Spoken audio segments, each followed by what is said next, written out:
lower levels and through this world. We still have to thank God anyway, as if world vegan, world peace is already there, because it should be there. It's just being obstructed by space and time until it's manifested in this world. The physical domain is different. Just like the soul is pure and simple and mighty, powerful.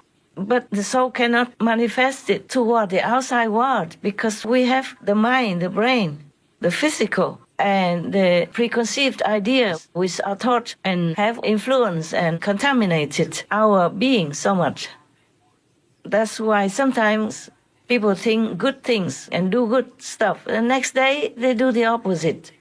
Just because sometimes they can get through the obstacles, sometimes they cannot. That is the thing, okay? So heaven always listens to our prayers, just as we don't listen to heaven's answer. Because sometimes the people just want it, what they want. They don't know that what they want is not good for them, but they don't listen to heaven's advice. Even I sometimes, I have to listen to heaven's advice, even about where I sit, just where I sit, and what I should eat that day, or how I should handle such and such situation, like that. Things are complicated in this world because people are contaminated by the bad influence of the physical atmosphere. And Maya makes it worse and worse. When we first came here, when the souls first came here, from the Brahma Heaven, they were pure. They didn't eat anything. Our ancestors did not have to eat anything, did not have to do anything. They could fly around, living in peace and happiness. And slowly, the nosy quality gets the better of them. They see this and that, things from the sea and things that grow on the water and grow on the land, and they begin tasting it. Begin tasting one thing after another, and then they got used to it. And then if they don't taste them, they don't feel good. And then they start to taste more and more as the habit grows. Then they eat more and more, and then they become heavier and heavier. And they can't fly anymore. They cannot communicate by telepathy that much anymore. And then they begin to fight with each other for better comfort, for more food, etc. And that's how we got worse and worse. And then we have some golden age period of time. But then we use the knowledge to make something bad. Just like people know the atom, and then they make atom bombs and destroy so much. And the influence, the bad effect is still wreaking havoc on many of the victims of those lands. For example, in Japan, Hiroshima, some people still suffer the effect of that atom bomb that dropped on them so long ago. And now, they did not learn from that. They're still threatening. Those strong countries still threaten the weak countries with atom bombs. Yeah, I'm telling you. We have more priests, more popes, more monks, more nuns who are supposed to keep God's teachings alive, reminding people to do good, to be virtuous. But they themselves are evil. You know that. All the reports are everywhere on many countries nowadays. But still nothing is done. And then some governments, instead of taking care of their people, are using the tax money to make war, to kill more, and to destroy more beautiful places, beautiful people, to make food harder to get, dearer to buy. People are living in poverty, in hunger, in thirst. But the leaders of those governments, they have nothing to worry about. They always have money. And if a big urgency comes, they just drop into airplanes and run to safety somewhere else. Only the citizens suffer. And thanks also to many of the priests and popes and monks and nuns of different religions who didn't do much good either.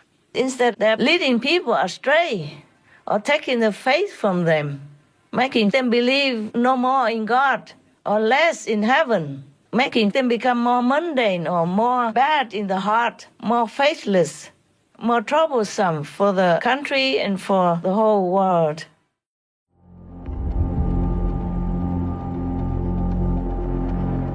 Và dựa vào nhà Phật giáo Nguyên Thủy đó, thì rõ ràng đó, hình ảnh địa ngục chỉ là một phương tiện để giáo dục đạo đức thôi. Bởi vì tất cả đều tái sinh ngay lập tức, thì còn đâu mà tồn tại ở dưới địa ngục.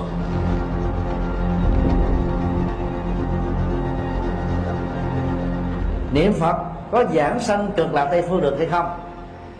Câu trả lời nếu đúng với lịch sử và dựa vào bài kinh thứ 18, kinh Trường Bộ là không, vì Tây phương cực lạc không có thật.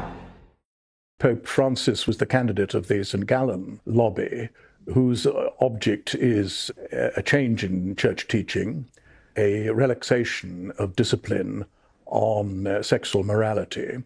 And this is what Pope Francis is implementing. We have come to a point that even simple people with little knowledge of doctrinal issues understand that we have a non-Catholic Pope, at least in strict sense of the term.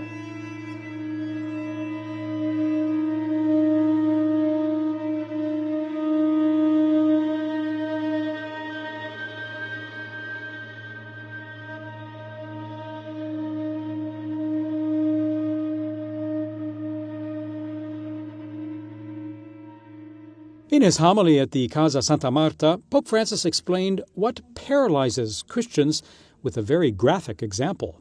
Non rischiare, per favore, no? La prudenza, i comandamenti tutti, sì, è vero, ma questo ti paralizza. The Francis effect is to disarm us. What he's doing is a threat to our faith. And it's a threat to the church. And it's a danger for the salvation of souls.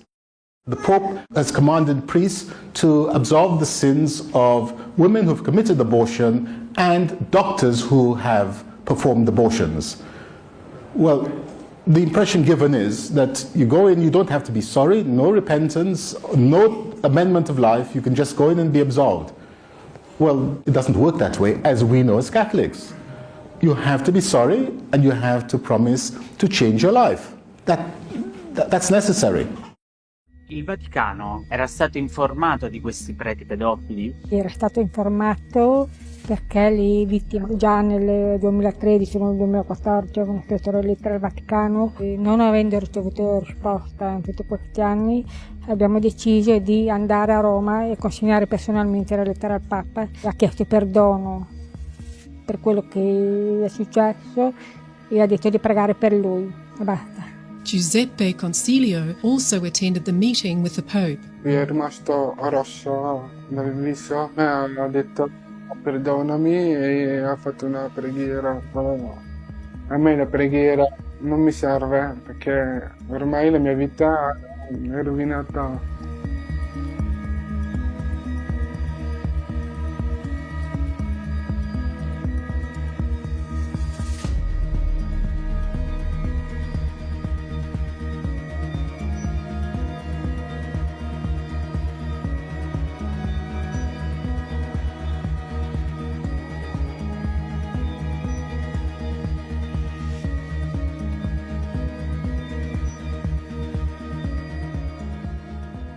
Pope Francis, earlier this year, he drew widespread criticism, defending a Chilean bishop accused of covering up for that country's most notorious abuser priest. Vigano claims he informed the Pope himself of McCarrick's misdeeds, and the Pope ignored this and restored McCarrick.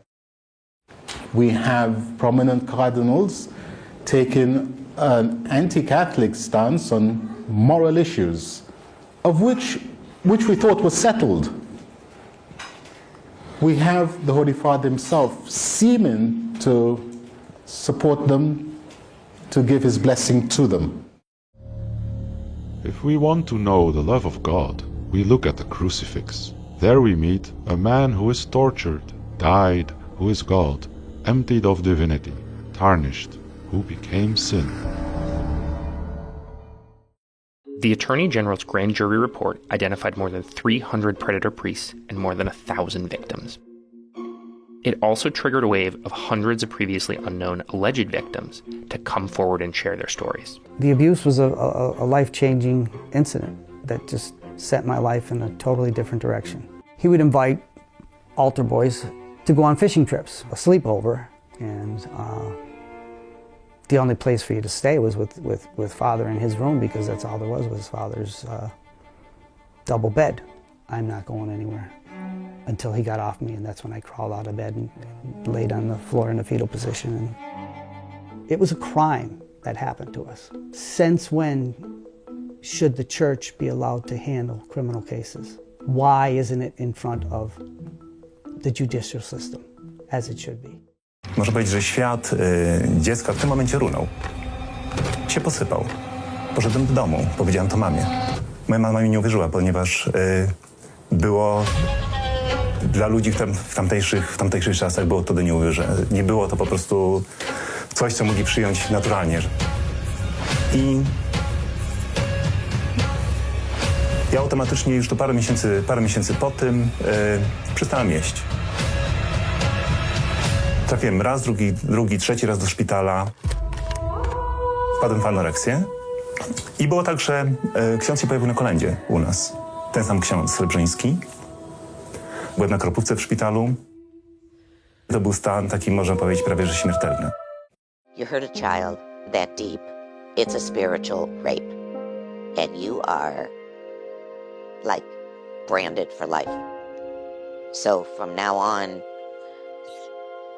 it colors everything. I can't imagine something happened to me in life that would hurt me like this has. It's the kind of wound that stays no matter how strong you are, no matter how much therapy you get, no matter how many loves you have, or diversions or excuses. It's a spiritual rape. It really is. It really is. It doesn't go away. It steals your faith. I envy people who have faith. I stopped going to church. You lost your faith? Lost my faith. Yeah. You see how the church in Boston tried to sweep things under the carpet, and you read about cases in this country and other parts of the world. I lost my faith. Yeah. Etc. The ripple effect of the bad influence we cannot overlook.